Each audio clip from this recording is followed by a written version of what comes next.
English 40 statement तुम्हाला एक्सेलमध्ये करायचं. ठीक आहे, एक्झाममध्ये पण एक्सेलमध्ये सेम. ठीक आहे, एक्सेलमध्ये हे असतात कॉलमचे नेम, ABCD जे दिलेत तुम्हाला ते, आणि हे नंबर्स जे दिलेत ते असतात रो. ठीक आहे, रो आणि कॉलम मिळून हे जे बॉक्स तयार होतात त्याला सेल म्हणायचं. ठीक आहे, आणि सेलचं जे नेम असतं ते कॉलम आणि रो मिळून असतं. जसं आता ही सेल झाली D3ची सेल, ही D4ची सेल, ही D8ची सेल. ठीक आहे, त्याच्यानुसार आता इथे बघा हेडिंग जेव्हा आपण टाईप करणार, इकडे आपण जर चेक केलं याला तर B पासून H पर्यंत आपले स्टेटमेंट आहे. बरोबर आहे, त्याच्यामुळे हेडिंग जी टाईप करणार आपण आणि 3 नंबरच्या रोमध्ये, त्याच्यामुळे हेडिंग टाईप करताना इकडे आपल्याला B कॉलम आणि 3 नंबरची रो म्हणजे B3 मध्ये टाईप करायचं. ठीक आहे, जी हेडिंग आहे ती आपल्याला B3 मध्ये टाईप करायचं आहे. कॅप्स लॉक ऑन करून तुम्ही करू शकता.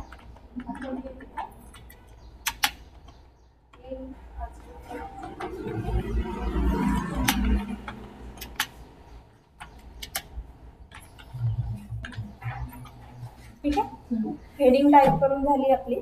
त्याच्यानंतर बघा ही लाईन आहे 4 नंबरची रो, ज्याच्यामध्ये तुम्हाला हे एक वाक्य दिले किंवा एक शब्द दिला, काहीतरी दिलेलं असणार तिथे, ते पण आपल्याला टाईप करायचे. पण आता ते दिसताना आपल्याला कुठे दिसते, त्याच्यामुळे डायरेक्ट H मध्ये जाऊन ते टाईप न करता आपण त्याला इकडेच टाईप करणार आहे B4 मध्ये. ठीक आहे, B4 मध्ये जाऊन ते टाईप करायचे विथ ब्रॅकेट.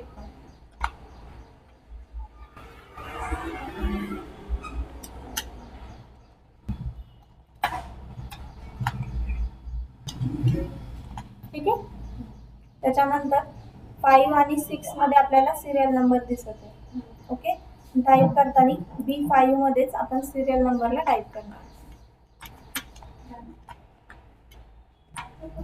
ठीक आहे, त्याच्यानंतर बघा C कॉलम आहे, 5 आणि 6 मध्ये हे नेम दिसत आहे तुम्हाला. इथे B6 मध्ये C5 मध्ये तुम्हाला टाईप करून घ्यायचे.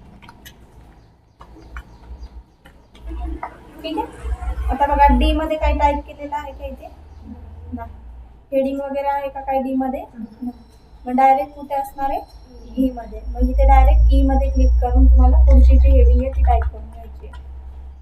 परत बघा F मध्ये पण तेच आहे, त्याच्यामुळे F सोडून द्यायचा, G मध्ये पुढची हेडिंग जी आहे ती टाईप करणार आपण. ठीक आहे, त्याच्यानंतर 6 नंबरच्या रो मध्ये डायरेक्ट समरच्या खाली म्हणजे E6 मध्ये तुम्हाला टायपिंग केलेली आहे, म्हणून E6 मध्ये क्लिक करायचं. तिथे आपण पुढच्या हेडिंग जे आहे टाईप करून घ्यायच्या.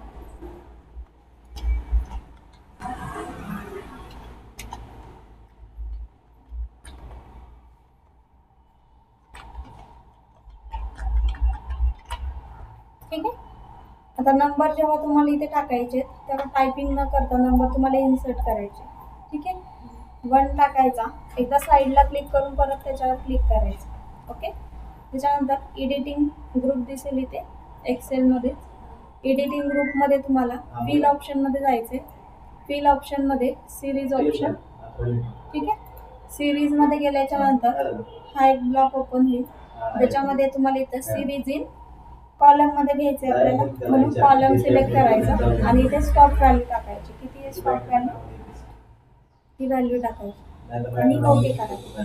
ठीक आहे, नंबर्स घेताना तुम्हाला ह्याच फॉर्मॅटमध्ये घ्यायचं आहे जेव्हा तुम्ही 40चं लेटर करणार, स्टेटमेंट, आणि 30चं जर असेल तर ते तुम्हाला टाईपच करायचं.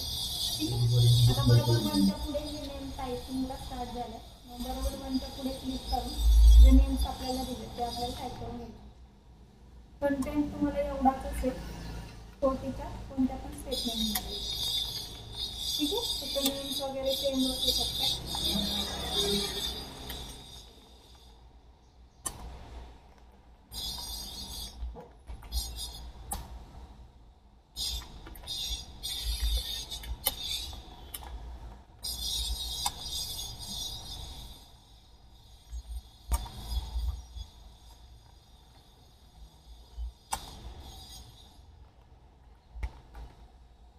ठीक आहे, त्याच्यानंतर बघा D कॉलम मध्ये काय दिले, डॉट्स दिले. बरोबर D7 पासून स्टार्ट करायचे डॉट्स द्यायला.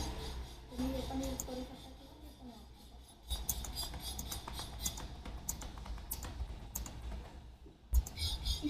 इथे हे कट झालेलं दिसेल, पण ते कसं द्यायचं सध्या. ठीक आहे. डायरेक्ट एप्रिलच्या खाली आपण क्लिक करणार, जे नंबर्स आपल्याला दिले ते टाईप करायचे. इथे कोणतीही फॉर्मॅटिंग वगैरे एक्स्ट्रा वापरायची नाही. एक्सेलमध्ये शॉर्टकट कीज वगैरे असतात, काही जणांना माहीत असतात, ते वापरायचा प्रयत्न करतात पण रॉंग येतात. ठीक आहे. त्याच्यामुळे ते पूर्ण टायपिंगच करायचे.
ठीक आहे. पूर्ण टायपिंग झाल्यानंतर कॉलमची रुंदी वाढवायची असते. आणि ते हे कॉलमचे नेम आहेत. ओके. त्याच्यामध्ये जे लाईन्स असतात ना, त्याच्यावरून आपण त्याची रुंदी वाढवू शकतो. सुरुवातीला आपण सिरियल नंबरची थोडीशी रुंदी वाढवणार, मग बी आणि सीच्या मध्ये जाऊन थोडीशी रुंदी वाढवायची. सी कॉलमची रुंदी एवढी वाढवायची की जे नेम्स वगैरे त्याच्यामध्ये दिलेले असतील आपल्याला, ते आपल्याला पूर्ण दिसायला पाहिजे. ठीक आहे. ही रँडम तुम्ही किती पण वाढवू शकता, थोडी कमी जास्त झाली तरी चालेल. ओके. बी कॉलम बघा इथे कमी आहे. ओके. म्हणून बी कॉलमची रुंदी जी आहे आपल्याला कमी करायची. ठीक आहे. नंतर शेवटचे जे 4 कॉलम आहेत, ई, एफ, जी आणि के, त्यांची आपल्याला सेम रुंदी दिसते. त्याच्यामुळे ई इथून सिलेक्ट करायचं वरती नेमवरून, आणि एफ, जी, एफ चौघांना सोबत सिलेक्ट करायचं आणि कोणत्या पण एकाच्या सेंटरला जाऊन रुंदी वाढवायची, म्हणजे सगळ्यांची सोबतच वाढते. ठीक आहे. कॉलमची रुंदी वाढून झाल्यानंतर हेडिंगला आपण सिलेक्ट करणार बी पासून एच पर्यंत. ओके. बघा एच पर्यंत आहे. बी पासून एच पर्यंत सिलेक्ट करणार, त्याला बोल्ड अंडरलाईन करायचे आणि साईज 16. ठीक आहे. आणि त्याला merge and centre option apply करायचं. ठीक आहे. मर्ज अँड सेंटर करायचे, बोल्ड करायचे, अंडरलाईन, स्टेटमेंटची हेडिंगची साईज 16. ठीक आहे. याला आपण सिलेक्ट करणार परत एच पर्यंत, त्याला अप्लाय करणार मर्ज आणि अक्रॉस. ठीक आहे. मर्ज आणि अक्रॉस ऑप्शन वापरायचं आणि राईट अलाइनमेंट द्यायची. ठीक आहे. सिरियल नंबरला 5 आणि 6 पर्यंत सिलेक्ट करून मर्ज अँड सेंटर, पुढील रेंज सी डी सोबत आणि 6 नंबरच्या रो सोबत merge and centre, summer E आणि एफ मध्ये मर्ज अँड सेंटर, विंटर जी आणि एच मध्ये मर्ज अँड सेंटर. ठीक आहे. आपण याला मर्ज अँड सेंटर वापरतोय सगळ्यांना, म्हणजे ते ऑटोमॅटिकली सेंटरला आले. ठीक आहे. पण ह्या जे हेडिंग्स आहे त्याला आपल्याला सेपरेटली सेंटर अलाइनमेंट द्यायची. ठीक आहे. आता पूर्ण हेडिंग्सला सिलेक्ट करायचे, हेडिंग सिलेक्ट करून बोल्ड करायचे. ओके. आणि बॉर्डर ऑप्शन मध्ये जाऊन ऑल बॉर्डर. ओके. आता 1 पासून पूर्ण सिलेक्ट करायचं, जेवढा कंटेंट आहे तेवढा सगळा, आणि त्याला आउटसाइड बॉर्डर द्यायची, बॉर्डर आउटसाइड. ठीक आहे. 1ला नंबर सिलेक्ट करणार आपण, त्याला राईट बॉर्डर द्यायची. ओके. हे नेम्स आणि डॉट्स सोबत सिलेक्ट करून राईट बॉर्डर द्यायची. कारण इकडे बघा, इथे बॉर्डर आहे, इथे बॉर्डर आहे. रोला बॉर्डर आहे का? नाही, म्हणून आपण त्याला फक्त राईट बॉर्डर अप्लाय करतोय. ओके. आता हे जे नंबर्स आहे त्याला सिलेक्ट करायचं, बॉर्डर ऑप्शनमध्ये जायचं, मोर बॉर्डर शेवटचं ऑप्शन भेटेल, ठीक आहे. त्याच्यामध्ये जाऊन इथे सेंटरचं जे ऑप्शन आहे त्याला फक्त टिक करायचं आणि ओके करायचं, ठीक आहे. म्हणजे त्याच्यामधल्या लाईनमध्ये मोजून, ठीक आहे. आता नंबर्सला सिलेक्ट करायचं, सेंटर अलाइनमेंट द्यायची, ठीक आहे. हे नेम्सला सिलेक्ट करायचं आणि इथे एक ऑप्शन असतं डिक्रीज इंडेंट आणि इन्क्रीज इंडेंट, तिथून आपल्याला एक इंडेंटने याला वाढवायचं आहे, ओके. देन डॉट सिलेक्ट करून सेंटर अलाइनमेंट द्यायची आणि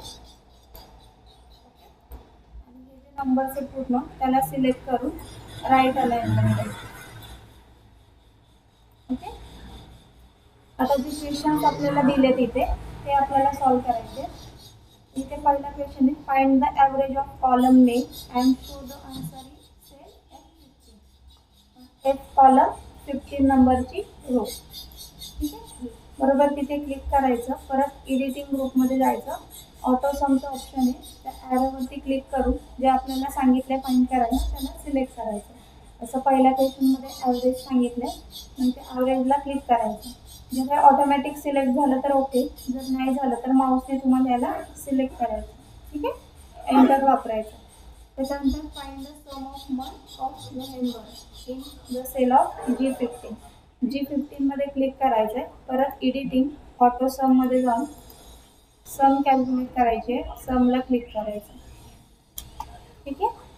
नंतर find the maximum value of column F3, परत इथे क्लिक करून मग मॅक्सला सिलेक्ट करणार, ठीक आहे. आणि शेवटी find the minimum value of December. डिसेंबरमध्ये क्लिक करायचं, ऑटो सम ऑप्शनमधून मीला क्लिक करून एंटर करायचं. सेम हेच 4 प्रश्न येतील तुम्हाला, फक्त खालीवर येऊ शकतात, ओके. सम, ॲव्हरेज, मिनिमम आणि मॅक्सिमम. जे आन्सर आपलं आलं आहे त्याला सिलेक्ट करायचं आहे, ऑल बॉर्डर अप्लाय करायची आहे, ठीक आहे, आणि राईट अलाइनमेंट, ओके. आता पूर्ण स्टेटमेंट सिलेक्ट करायचं आहे हेडिंग, ओके. हेडिंगपासून पूर्ण स्टेटमेंटला सिलेक्ट करायचं आणि मिडल अलाइनमेंट द्यायचं. इथे सेंटर असतं ना त्याच्यावरती मिडल अलाइनमेंट, ठीक आहे. मिडल अलाइनमेंट झाल्यानंतर सेल्स ग्रुपमध्ये जायचं, फॉर्मॅट ऑप्शनमध्ये रो हाईट, याची रो हाईट जी आहे ती आपल्याला 25 पाहिजे, ठीक आहे. नंतर ओके करायचं. शेवटच्या स्टेपला याचा जो इंडेंट आहे तो रिमूव्ह होतो, त्याला सिलेक्ट करून परत एकने वाढवायचं, ओके. डाऊट आहे?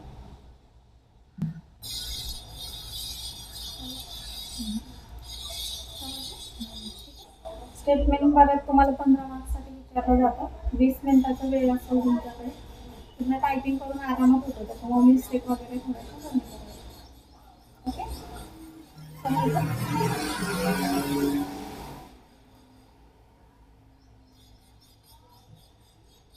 बॉर्डर वगैरे प्रॉपर करायचं, कम्प्लीट व्हायचं नाही, खूप असतं, ओके.